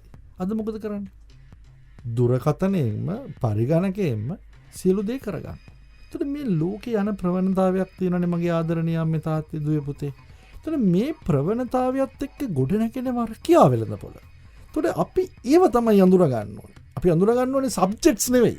අපි අඳුර ගන්න ඕනේ කෙමිස්ට්‍රි ෆිසික්ස් බයොලොජි නෙවෙයි. අපි ඉගෙන ගන්න ඕනේ කෙමිස්ට්‍රි ෆිසික්ස් ඩබල් මැත්ස් නෙවෙයි. අපි ඉගෙන ගන්න ඕනේ ව්‍යාපාර සංවර්ධන එහෙම නැත්නම් අපි ඉකෝන් එහෙම නැත්නම් මේ අපි කතා කරන ඒව නෙවෙයි ලොජික් නෙවෙයි එහෙම නැත්නම් සිංහල භාෂාව නෙවෙයි නර්තනය අපි සබ්ජෙක්ට්ස් නෙවෙයි ප්‍රොඩක්ට් එකක් විදියට එළියට ගේන්නේ කොහොමද? හොඳයි ඒ කාරණේ පැහැදිලි සතික. උදේ මාතේ අර හැලෙන කට්ටිය ගැන අපි මුකුත් කියන්නේ නැහැ. මේ දැන් අපි අමතිස්සම අවස්ථාව දෙන්න හදන්නේ මේ පාස් වෙන කට්ටිය මොකද කරන්නේ කියලා අපි අහන්නේ. ඇත්තටම මේ සමාජයේ තමන්ගේ හයියෙන් ජීවත් වෙන නම් අනාගත ජීවත් වෙන්නේ හැලෙන කට්ටියම තමයි. මේ සමාජයට අඩුම බරක් ඇතුව ජීවත් වෙන ජීවත් වෙන්නේ හැලෙන කට්ටියම තමයි. මේ සමාජයට වැඩිම බරක් මම මේ කියන කතාව ඉස්මායිලි මේ ඇත්තටම මේ බොහොම මේ රටට හරි ආදරෙන් මේ දරු පරම්පරාවට ආදරෙන් කියන්නේ. මොකද මං අලුත් වෙන දරු පරම්පරාවගේ පැත්තෙන් ඉඳන් කතා කරන්නේ. ඒ හින්දා මේ කියන ටිකක් සැර වගේ ඇති මට මෙතන නෙතේ කඳුළු අතේ තියලා කතා කරලා බුදු සරණයි පුතේ ඔයාට සුබ අනාගතයක් වේවා ඔයාගේ සියලු බලාපොරොත්තු ඉෂ්ට වේවා කියලා යන්න බෑ. මේ රටේ වැඩිපුරම සම්පත් නාස්ති කරන ඉගෙන ගත්ත කට්ටිය. මම එහෙම කෙනෙක් කියලා කවුරු හරි කියනවනම් මමත් ඇතුළු. ඉගෙන ගත්තු අය. මේ රටේ වැඩිපුරම දල ජාතික නිෂ්පාදිතයේ භුක්ති විඳින ඉගෙන ගත්තු කට්ටිය. එතකොට විභාගේ පාස් වෙච්ච කට්ටිය තමයි මේ රටේ සම්පත් වැඩිපුරම භුක්ති විඳින පරිභෝජනය කරන්නේ. විභාගේ පාස් නොවෙච්ච අපි ගාව 3 wheelers කාර්යෝ කියලා කියනෝනේ. එතනින් ගමු ඉගෙන නොගත්තේ කියන කට්ටියනේ මං කියන්නේ හැබැයි රැට පොලිසිය ඇරුණම ටවුන් එක ආරක්ෂා කරන්නේ ওই 3 wheeler කාර්යෝ තමයි. බසස් නැතුනම CTB ප්‍රයිවට් බසස් නැතුනම සල්ලි නැතුනත් ගෙදරට ගිහලා දාලා එන්න පුළුවන් හිතක් තියෙන එකෙක් ඉන්නවනම් ඉන්නේ 3 wheeler පාක් එකේ තමයි. හැබැයි ඌ ඉගෙනගෙන නැහැ. මේ මොනවද ඉගෙනගෙන නැහැ කියන්නේ? කටපාඩම් කරපු සදාචාරය, කටපාඩම් කරපු ආගම ධර්මය, කටපාඩම් කරපු පුරවැසි අධ්‍යාපනය, කටපාඩම් කරපු ආවර්තිතා චක්‍රය, කටපාඩම් කරපු ඩබල් එන්ට්‍රීස්. මේවා තමයි ඉගෙනගෙන නැත්තේ. හැබැයි මේ අය ඉගෙනගෙන තිනවා මිනිහෙක්ව දැක්කම මිනිහව අඳුනා ගන්න පුළුවන් ක්‍රමවේදයන් ටික. හෙවත් ඉගෙන ගැනීම ඇතුලේ වෙන්නෙම කඩදාසි අධ්‍යාපනය ඇතුලේ වෙන්නම ඉපතින් දරුවා කියන ඉව කියන එක නැති වෙනවා. ඉව ඇතුලේ තමයි එයා හැම කෙනෙක් මම පුංචි කාලේ ගෙදරට දරුවව බලන්න කෙනෙක් ආපු ගමන් අවුරුදු 3-4 දරුවා චොකලට් එක දුන්නත් එකපාරට අතට යන්නේ නෑනේ. එයා අනුමාන කරනවා, එයා චෙක් කරනවා, එයාට ඉවක් තියෙනවා. හැබැයි අපි එහෙම නෙමෙයි චොකලට් එක දීපු ගමන් ඇඩ්‍රස් එකක් දෙනවා, ෆෝන් නම්බර් එකක් දෙනවා, ඔක්කොම කරනවනේ. එතකොට මේ අධ්‍යාපනය තුලින් කරන්නේ මේ ඉව නැති කරන එක. ඒ නිසා දරුවෝ පුළුවන් තරම් කරන්න ඕනේ තමන්ගේ ඉව නැති වෙන අධ්‍යාපනයෙන් ඈත් වෙන එක සහ මේ ක්‍රමය ඇතුලේ මේ කීවා වගේ යන ගමන් තමන්ගේ ඉව විනාශ නොකරගෙන ඉන්න එක. දැන් උදාහරණයක් හිට අපි ගොත් එම අපිට තියෙන අංග සාම්‍ය කියලා විෂයක්. ගණිතය ඇතුලේ අංග සාම්‍ය කියලා පාඩමක්. මං කියන්නේ අංග සාම්‍ය හරියට තේරුම් ගත්තු කෙනෙක්. කවදාවත් දික්කසාද වෙන්නේ නැහැ කසාද බැඳලා පස්සේ. අපි දැන් ත්‍රිකෝණ දෙකක් තියෙනවා. ඒ ත්‍රිකෝණේ මේ දෙකෝණ අංග සාම්‍යද කියලා. දැන් මේ වල කරපු දරුවන් නම් මතකයි. බොමල පා කෝපා කිය අපි කොන්දේ සිද්ධ දා. එතකොට විවාහ වුණාන් පස්සේ උදේට වැඩියෙන් ආස හස්බන්ඩ් ඉඟුරු දාලා තේ එකක් බොන්න නම් වයිෆ් සූදානම් වෙනවා තේ බොනකොට උදේට ඉඟුරු දාලා බොන්න. එතකොට වැඩේ ප්‍රශ්නයක් නැහැ බැලන්ස්. අන්න අර පාදයට මේ පාදේ ත්‍රිකෝණ දෙකේ සමානයි. අපි හිතමුකෝ හැන්දෑවට මොනවද කන්නේ කියලා හස්බන්ඩ් ගේන්නේ වයිෆුත් කැමති දෙයක්. අන්න අර කෝණයට මේ කෝණේ මේ ත්‍රිකෝණ දෙකේ සමානයි. මම කියන අංග සාම්‍ය තියෙන්නේ ගණිතඥයෙක් හදන්න නෙමෙයි. ජීවත් වෙන මිනිස්සෙක් හදන්න. හැබැයි අපි හදන්නේ පැය 3ක ළමෙක්. ඔය අංග සාම්‍ය උගන්වලා පැය 3 විනාඩි 12ක් ගාණක් අහනවා. ගානට ලකුණු ටික ගත්තන් පස්සේ ළමයාට ඒකක් දෙනවා. එච්චරයි. හැබැයි අපිට බැරි ඇයි මේ උගන්වන කිසි දෙයක් නරක නෑ. හරිම හොඳයි. හැබැයි තියෙන නරක තමයි මේ උගන්වන්නේ විභාගෙට. උගන්වන්න ඕනේ ජීවිතේට. හොඩියේ ඉඳන් අවුරුදු 10ක් පාඩම් කරලා මැරිලා ওই දරුවා කොච්චර චූබර තද කරගෙන බඩගින්න තද කරගෙන තාඩිය පෙරාගෙන මේ අවුරුදු 10 යන්නේ නැද්ද? මුළු අවුරුදු 10ම පේපර් එකේ පැය 6කින් ඉවරයි. සබ්ජෙක්ට් 9 හරන 54 පැය 54කට තමයි අපි මේ අවුරුදු 10ක් වැය කරන්නේ. මම කියන්නේ දරුවන්ගෙන් ඉල්ලන්නේ මේක අම්මලා තාත්තලාෙන් කොච්චර ඉල්ලුවත් ඉතා සීමිත පිරිසකින් යන මේක කරන්න බෑ. මොකද ඒගොල්ලෝ හිතනවා මගේ දරුවට ආරක්ෂාව තියෙන දරුවා වටා එක්රැස් වෙන මුදල් වලින් කියලා. ජොබ් එක කියන්නේ ඒකනේ. මම කියන්නේ පුතේ සල්ලි හම්බ කරන්න ජොබ්ස් කරන්න එපා. සල්ලි හම්බ කරන්න ඉගෙන ගන්න එපා. ඔයා ඉගෙන ගන්න. ඔයා ඉගෙන ගත්ත දේ කරන්න. ඒක ඔයා ළඟද තව කෙනෙක් ළඟද කියන එක නෑ. හැබැයි ඔයා ඒක හරියට කරනවා නම් ඔයාට ඕන සල්ලි, ඔයාට ඕන වාහන, ඔයාට ඕන පෙම්වතුන්, ඔයාට ඕන පෙම්වතියන් සියල්ල ඔයා ළඟට එනවා. ඔයා රැකියාවක් ළඟට යනවා කියනවා සල්ලි ළඟට යනවා කියන එක. ඔයා බොස් කෙනෙක් ළඟට යනවා කියන එක. ඔයා කස්ටමර් කෙනෙක් ළඟට යනවා කියන එක. ඔයා ළඟට යන්න එපා. ඔයා ඉගෙන ගන්න. ඔයා ඉගෙන ගත්තන් පස්සේ ඉගෙන ගත්ත දේ යූස් කරන්න. අපි මම මගෙන් කවුරු හරි එවොත් ඇයි රටවල් මෙහෙම නරක වෙන්නේ දුප්පත් වෙන්නේ කියලා මං එක හේතුවයි කියන්නේ. අපි ඉගෙන ගන්න දේවල් පාවිච්චි කරන්නේ නැහැ. මං අරහන්නේ ඩ්‍රයිවර් කෙනෙක් කොහොමද ලඝු ගණක පාවිච්චි කරන්නේ ජොබ් එකේදී කියලා අහුවොත් එimhe විභාගෙට උත්තර දෙන ළමයින්ට කිසි කෙනෙකුට උත්තර දෙන්න බෑ. හැබැයි ඩ්‍රයිවර් කෙනෙක් ලඝු ගණක ගණිතය උගන්වන ලඝු ගණක පාවිච්චි කරන ඩ්‍රයිවිං වලදී සාමාන්‍යයෙන් තත්පරෙන් පාවිච්චි කරනවා. හැබැයි අපි ඒක දන්නේ නැහැ. ඒකට අපි ඉගෙන ගත්තු ලඝු ගණක වලින් වැඩක් නැහැ. ඒ නිසා ඔයා ඉගෙන ගන්න ඕනේ ජීවත් වෙන්න. ලස්සනට ජීවත් වෙන්න ලස්සනට ඉගෙන ගන්න. හැබැයි ඉගෙන ගනිද්දී ඔයා පුළුවන් තරම් ස්වාධීන වෙන්න. හිතුවක්කාර තම හංගගෙන හරි වාට හිතුවක් කරනවා අම්මා තාත්තට විරුද්ධව යන්න එපා පේන්න. හැබැයි අම්මා තාත්තව තමන්ගේ පැත්තට එකතු කරගෙන ආදරෙන් කියලා අඬලා කියලා හුරතල් වෙලා කියලා ඔයා ආස දේ මොකද්ද ආර්ට්ස්ද කොමර්ස්ද සයන්ස්ද whatever ඔයා ඒ ආසෙක යන්න අම්මලා තාත්තලව යොමු කරගන්න. හැබැයි කෙසේ වුණත් අවසාන විග්‍රහයේදී ඔයා යන්න නම් ඕනේ ඔයා ආස පාත් එකේම තමයි. මොකද එහෙම නැතුණත් අම්මා තාත්තා නැති වෙච්ච දවසක ඔයාගේ ජොබ් එක සතුටෙන් නෙමෙයි නම් කරන්නේ. කවුද ඔය බලාගන්නේ? පුතේ හැමතිස්සෙම මතක තියාගන්න. ඔයා ඉගෙන ගන්න ඔය ආස දෙයක්. ඕලෙවල් කරලා ජීවිතේ තීරණ ගන්න ඉන්න තරුණ පරම්පරාවට විනාඩියක් දෙකක් ඇතුළත තමයි කියන්න වෙන්නේ මොකක්ද අවසාන පණිවිඩය කියලා ආචාර්ය සමන් විරවංශ මහත්මයා ඔබතුමාට මුලින් අවස්ථාව දෙනවා. අවසාන ලෙස මම ඔබට කියන්නේ දුවේ පුතේ ඔබ වන්න කියලා. ඔබට යන්න පුළුවන් අවස්ථා එමටයි. උදාහරණයක් වශයෙන් ගත්තොත් වර්තමානයේ O level කරලා ඔබ ඉන්නවා නම් ඉක්මනින්ම ඔබට A level කරන්න අපහසුයි වගේ දැනෙනවා නම් NVQ පාඨමාලාවක් පටන් ගන්න. උදාහරණයක් වශයෙන් රත්මලාන කාර්මික විද්‍යාලයේ මේ වෙනකොට ඇලුමිනියම් සඳහා ඒ වගේම ජලනල කාර්මික විවිධ ශේෂ්ත්‍රවල තියෙන පාඨමාලා රාශියක්. ඒ වගේම ටෙක්නොලොජි ෆීල්ඩ් එකේ ගිය මැත්ස් ෆීල්ඩ් එකේ බයොලොජි ෆීල්ඩ් එකේ HND පාඨමාලා තියෙන ඉලෙක්ට්‍රිකල් ඉලෙක්ට්‍රොනික ඒ හැම කෙනෙකුටම වර්තමානයේ පිට රටවල් වල ලක්ෂ ගණන් වලින් සැලරි තියෙන ජොබ්ස් තියෙන ඔපචුනිටිස් තියෙන්නේ අපි හිතන ඔබ හිතන ඉහළ ශේෂ්ත්‍රවල නෙමෙයි. වැඩි රැකියාවක් වැඩි මුදලකින් වැඩි වැටුපක් ගන්න අවශ්‍ය හොඳ පාඨමාලා NVQ level වල තියෙනවා. ළඟම ඇති කාර්මික විද්‍යාලයට යන්න තරුණ සේවා සභාවට යන්න ගිහිල්ලා එහි තියෙන පාඨමාලා වෙන තැන්වල NVQ level එකක් නැති කිසිම පාඨමාලාවක් හදාරන්න එපා. ඒ තුලින් ඔබගේ ජීවිතයට අයහපතක් වෙන්නේ. අන්න ඒක තමයි මගේ පණිවිඩේ.